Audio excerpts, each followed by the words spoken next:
شهري كريستوس تنسى متان أبي هاي الوسطان أزل السيطان سلام كونا كونوا ولد سلام آمين بسم الله وولد ومنفس قدوس أحد أملاك آمين እግዚአብሔር አምላክና ናብዛ ዓለም እዚ ብምምጽኡ ኣብዛ ዓለም እዚ 33 ዓመትን እንሆ 3 ወርሕን ተመላሊሱ ዓሪጉ መይቱ ተንስዩ ዓሪጉ ንዓና ንምሕረት እዩ ማለት እዩ እግዚአብሔር አምላክ ነዚ በዓላት ሐሙሳ እዚ በሐጎስ በደስታ ክነሕልፎ እግዚአብሔር ቅዱስ ወቃዱ ስለዝኾነ ደለናዮ ወርሓት ወይ ድማ ዘለናዮ ሰዓት በዓላት ሐሙሳ ይበሃል ማለት እዩ ኣብዚ ሎሚ ስብከት ሎሚ ዝተሰበኸ ማለት እዩ ናይ በሓቂ ዓብዪ ትምህርቲ ዘለዎ እዩ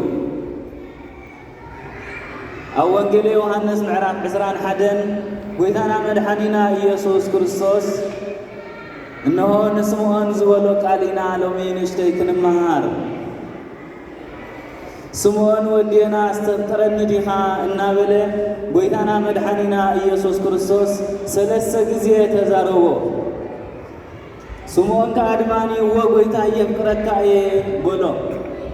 ንሱ ድማ በል አባጊዐይ ሓሉ ዕያውተይ አብለ አባጊዐይ ሓሉ እናበለ ድማ ተዛረቦ ስምዖን መኒኡ እንተኢልና ኣብዚ ሎሚ ጊዜ ዘለናዮ ካብ አቦታትና ጳጳሳት አትሒዝካ ማለት እዩ ክሳብ እቲ ዝነኣሰ ማዕርግ ዘለዎ ካህን ዲያቆን ማለት እዩ እቶም በአምሳል አባጊዕ ዕያውቲ ተመሲልና ዘለና ድማ ንሕና ህዝበ ክርስቲያን ማለት እዩ ኩላትና ብየማን ኩሉ ፀጋም ዘለና ኣመንቲ ደቂ እግዚአብሔር አምላክ በአባጊዕን ብዕያውትን ተመሲልና ዘለና ንሕና ኢና እቶም ጓሶት ዝተባሃሉ ድማኒ ካብ አቦታትና ጳጳሳት አትሒዝካ ክሳብ እቲ ዝነኣሰ ማዕርግ ዘለዎም ካህናት ይኹን ዲያቆናት ማለት እዩ ስለዚ እግዚአብሔር ዝበለና ንገብር ኣለና ዶ ጴጥሮስ ስርሑ ይሰርሕ ኣሎ ዶ እቶም በአባጊዕ ዝተመሰልና ምእመናንተኒ ስራሕና ንሰርሕ ኣለና ዶ እንተ ዳይልካ ሓደራ ስድራ እግዚአብሔር አምላክ ኩላትና እቶም አቦታትን ከምኡ ድማኒ ሕዋት ዲያቆናትን መጀመርያ ናይ ሐዋርያ ጴጥሮስ ናይቶም ኩሎም ቅዱሳን እስጢፋኖስ ክንሰርሕ ብፍቅሪ ድማኒ እንሆ ዕያውትና ክነብልዕ አባጊዕና ድማኒ ክነወፍር እቲ ቃል እሱ እዩ ማለት እዩ እቶም ምእመናን ድማ ብልክዕ ናይቶም ጓሶት ናይቶም መራሕቲ ቃል ሰሚዕና ድማኒ ክንእዘዝ እቲ ቃል ንሱ እዩ ምክንያቱ ቃል እግዚአብሔር ኣይሕሱን እዩ ቃል እግዚአብሔር ኣይጋገን እዩ ሰባት ግን ስጋ ዝለበስና ስጋውነትና ምስ ንበልዖ ምስ ንሰትዮ ዝተፃመደ ስለ ዝኾነ እነሆ ካብቲ ቃል እግዚአብሔር አምላክ ንወፅእ ማለት እዩ ስለዚ ሓደራ ስድራ እግዚአብሔር አምላክ እቶም ሐዋርያት ዝመሃሩና ክንገብር እቶም ምእመናን ድማኒ ደድሕሪ ሐዋርያት ክንስዕብ ከም እንበዓል ሊድያ ቅዱሳን አንስቲ ክንከውን ካብ ዘይምእማን ናብ ምእማን ካብ ምእማን ድማ ናብ ግብረ ሰናይ ድበፅሓ ንሕና ድማ ከምኦም ክንከውን እዩ ዝግባአና ማለት እዩ ስድራ እግዚአብሔር አምላክ እግዚአብሔር አምላክ በዛ ዕለት እዚኣ ናይ በሓቂ ሓጎስ ገበረልና ደስታ ገበረልና እግዚአብሔር ዝገበሮ ድማ ኩሉ ሰናይ እዩ ስለዝኾነ ድማኒ ሎሚ ብዕለተ ሰንበት ክንሕጎስን ብዕለተ ሰንበት ድማኒ ኣብ ቤት እግዚአብሔር መፂና ብስጉኡን ደሙን ተቐቢልና ማህተም እግዚአብሔር አምላክ ሒዝና ንቤትና ክንከይድ እዩ እግዚአብሔር አምላክ ኩሉ ግዜ ዝፅዋዓና ማለት እዩ አቦታትና ሐዋርያት መጀመሪያ ቅዳሴ ክሰርዑልና ከለዉ ናቤት እግዚአብሔር አምላኽ ዝመጽእ ኩሉ ሰብ ክቕበል ኣለዎ ኩሉ ሰብ ድማ ስጋ እንደምን ናይ ጐይታናን መድኃኒናን ኢየሱስ ክርስቶስ ክወስድ ኣለዎ ኢሎም እዮም ዝነግሩና። ኣብዚ ዘለናዮ ዘመን ንሕና ስድራ እግዚአብሔር አምላኽ እዚ ቃል እዚ ክነመሓላልፈኩም ኩሉ ግዜ ግዴታና ስለ ዝኾነ ንኣሽቱ ጥራይ ደይኮኑ ክቕበሉ ዘለዎም ዓበይትን ከላይ ክንቅበል እዩ ዝግባአና። ነገር ግን ኩሉ ብፍቕሪ ይኹን። ብዘይ ፍቕሪ መግቢ ብዘይ ፍቕሪ ድማኒ መስተ ኩሉ ግዜ ትርጉም የብሉን። እቲ ናይ ስጋ ንበልዖ ንሰትየ ዝብለኩም ዘለኹ ኣብ ቤትና ገንዘብ እንተሃለወና ሃብቲ እንተሃለወና እንታይ ይዓብስ? ብዘይ ፍቕሪ ውላድ እንተሃለውና እውን ብዘይ ፍቕሪ እንታይ ይዓብስ? ምክንያቱ ኩሉ ማእታንክዮ ግሄና ዝወለድናዮም ብፍቕሪ ክንዕብዮም ዘለና ሃብቲ ድማ ብፍቕሪ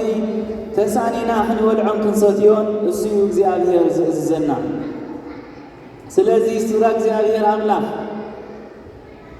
እቲ ሐዋርያ ጴጥሮስ ዝብለና ነሰውዕል ንዑ ድማ ንስዓቦ ሐዋርያት ናብ ቤት እግዚአብሔር ክትመጹ ከለኹም ብፍቕሪ ምጹ ናብ ቤት እግዚአብሔር ክትመላለሱ ከለኹም ድማ ብሰላም ንሓድሕድኩም ሰላም እንዳተባሃልኩም ተሰዓዓሙ። ኣቦታት ካህናት ከምኡ ኣሕዋት ዲያቆናት ከምኡ ብፍቕሪ ኩሉ ክኸውን ኣለዎ እዩ ዝብለና። እቲ ስም እግዚአብሔር ንጽውዕ እሱ ኩሉ ግዜ ፍቕሪ ይሃልዎ። እቲ ስጋ እንደምን ናይ ጐይታናን መድኃኒናን ኢየሱስ ክርስቶስ ዝወስድ እውን ፍቕሪ ይሃልዎ። ምክንያቱ እግዚአብሔር ኣምላኽና ብፍቕሪ ናብዚ ዓለም እዚ መጸ። ናይ መን ፍቕሪ? እናትና ፍቕሪ። ብፍቕሪ ድማኒ ኣብ ዕፀ መስቀል ተሰቕለ ሞተ። ንሞት ክስዕር ሞተ። እቲ ዘይመውት ማለት እዩ ኢየሱስ ክርስቶስ እቲ ዘይመውት ንሞት ክስዕር ሞተ። ናይ መን ኃጢአት ክስዕር? ናህና። ኣብዚ ሎሚ ግዜ ሓደራ ንጽልእ ክንስዕር እንተኾይና ስጋና ድንን ይበል በዲለካ ንበል። ንጽልእ እንተ ደኣ ክነርሕቆ ኸይድና ስጋና ክዕበ የብሉን። ስጋን ነፍስን ንእግዚአብሔር ትእዘዝ ኣለዎ። ስጋ ብንበልዖ ብንሰትዮ ከይተሰዓረ ብጾምን ብጸሎትን ነፍስና ድማ ሽዑ ይሕጐስ። ስለዚ በጃኹም ስድራ እግዚአብሔር አምላኽ ሐዋርያ ጴጥሮስ ዝበለና እግዚአብሔር አምላኽ ኣብ ሐዋርያ ጴጥሮስ ሓዲሩ ዝምህረና ዘሎ ተፋቐሩ ብፍቕሪ ከዓ ድማኒ ንሓድሕድኩም ተሓላለዉ እዚ ዝብለና ማለት እዩ። ስለዚ ስድራ እግዚአብሔር አምላኽ እቶም ኣቦታት ካህናት በዲልና እንተኾይና ብይቕረ ክትጥሙትን ኣለኩም። ንስኹም ድማ በዲልኩም እንተኾንኩም ብይቕረ ክንጥምተኩም ኣለና። ስለምንታይሲ እቲ ሰራይ ኃጢአት ደምሳሲ ኣበሳ ሕገት ግበሩ ኢልና ንሕና ንዝበደልናዮም ከም ዝሓደግናሎም ንዓና ድማ በደልና ግደፈልና።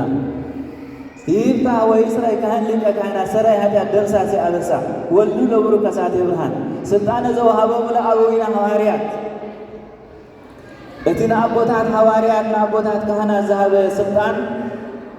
መሓሪ እዩ። እግዚአብሔር አምላኽ መሓሪ እዩ። ንሕና ከዓ ድማ ምሕረት ንገብረልኩም ኣለና እሞ ንስኹም ድማኒ ኣቦታት ኣዴታት ኣሕዋት ኣሓት ምሕረት ግበሩልና። ብምሕረት ንጠማመን ብምሕረት ነዛ ቤተ ክርስቲያን ንምርሐያ። ስለዚ ብሓቂ ኣብ መበል 5 ዓመት ነዚ ቃል እዚ ካብ እግዚአብሔር አምላኽ ዝተዋሃበኒ ይበቁም ኣለኹ። ኣብ መበል 5 ዓመት ንስኹም ኣብዚ ጸኒሕኹም ኣነ ድማ ቤተ ክርስቲያን ጸኒሐ ሕጂ እውን ምሳኹም ኣለኹ ማለት እዩ። ኣብዛ ቤተ ክርስቲያን እውን መፅእ ኣለኹ። ስለዚ حدرا سدرا እግዚአብሔር አምላክ ኣብ 5 ዓመት ህንፃ እግዚአብሔር አምላክ ክንሃንጽ ኣለና መንፈስ እግዚአብሔር አምላክ ዝዓሰሎ ኣብ 5 ዓመት ዓብይ ፍቕሪ ክንሕዝ ኣለና 5 ዓመት ቀሊል ኣይኮነን 5 ዓመት እንተ ጸብጺብካዮ ውሑድ ኣይኮነን ስለዚ ኩላትና ሓደራ ስድራ እግዚአብሔር አምላክ ጌጋ እንተለና ብጌጋና ንመለስ እሺ ተወልደ በዲለኩም እንተ ኮይነ የቕረታ ይሓተኩም ኣለኹ ሰብኣይኩም ሰበይትኩም ቆልዓኹም ንስኹም ድማ የቕረታ ክትብሉ ኣለኩም ንስለ ንዓይ ደይኮነሲ ስለ እግዚአብሔር አምላክ የቕረታ ክትብሉ ኣለኩም የቕረታ እንታይ ማለት እዩ እንተይልና መድሃኒት ማለት እዩ የቕረታ እንታይ ማለት እዩ እንተይልና ፈውሲ ማለት እዩ የቕረታ እንታይ ማለት እዩ እንተይልና ምሕረት ማለት እዩ ወንጌላዊ ሉቃስ ጎይታና መድኃኒና ኢየሱስ ክርስቶስ ዝተዛረበ ቃል አቦይ ዝገብርዎ ኣይፈጥን እሞ ሕደገሎም ይልና ስለዚ ትገብርዎ ስለዘይትፈልጡ ዝገብሮ ስለዘይፈልጥ ምሕረት ንግበር ይብለና ኣሎ እግዚአብሔር አምላክ ኣብዛ ሰዓት እዚኣውን ወዲ ሰብ ብምሕረት ክነብር ኣለዎ ወንጌላዊ ማቴዎስ ምዕራፍ 5 ካብ 1 ክሳብ 10 ኣንብብዎ መሓርቲ ምሕረት ክረኽቡ እዮም እሞ ብፅኣን እዮም የዋሃን ንእግዚአብሔር ክርእይዎ እዮም እሞ ብፅኣን እዮም ገበርቲ ሰላም ውሉድ ኣምላኽ ክበሃሉ እዮም እሞ ብፅኣን እዮም ስለዚ ወዲ ሰብ ብምሕረት እንተዘይተመላለሰ ሓንቲ ህንፃ ክሃንጽ ኣይክእልኒ ወዲ ሰብ ብፍቕሪ እንተዘይተጣማሚቱ ሓንቲ ህንፃ ክሃንጽ ኣይክእልኒ ስለዚ ሓደራ ስድራ እግዚአብሔር አምላክ በጃኹም እታ ሎመዓልቲ ዝተነበበትልና ትምህርቲ ነጽንዓያ እግዚአብሔር አምላክ ሓሚቕና ነፊዕና ኩሉ ግዜ ኣብ ቅድሜኹም እዞም ኣቦታት ካህናት እዮም ዘለዉ ስለዚ ስድራ እግዚአብሔር አምላክ በጃኹም ኣቦታት ኣዴታት ነዞም ኣቦታት ካህናት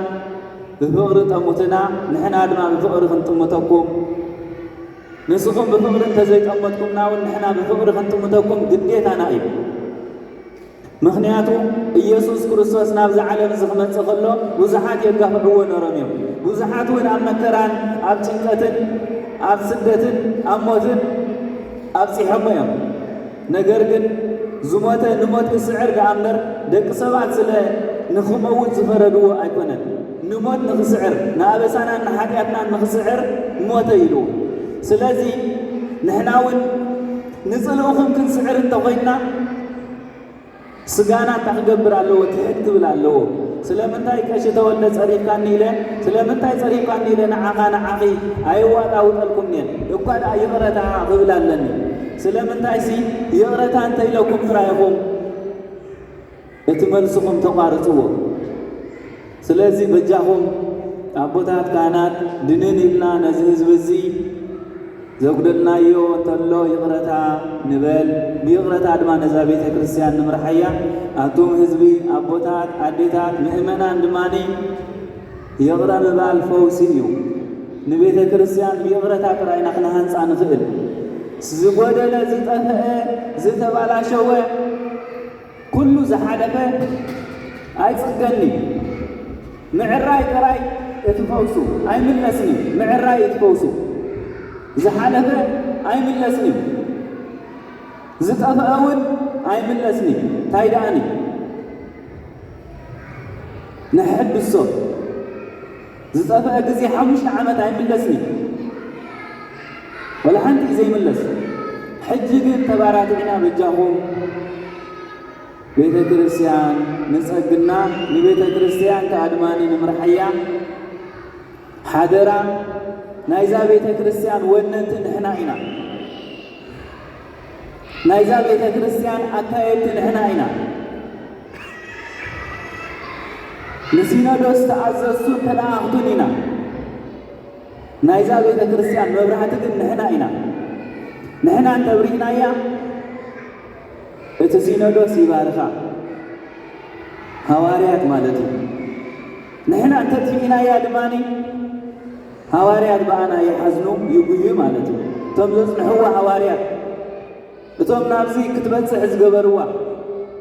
ስለዚ በጃኹም ሓደራ ዝሓለፈ ግዜና ሓሊፉ ሕጂ እውን መብራህትን ሃባ ሓደ ዕምባባ ሰሙን ተገሩ ይብቕስል ማይ ክሰቲ ኣለዎ ክሕደስ ኣለዎ ስለዚ በጃኹም ሓደራ ኣብ ቅድሚ እግዚኣብሔር ኣምላኽ ነዛ ቤተ ክርስቲያን ንጸግና ነዛ ቤተ ክርስቲያን ድማኒ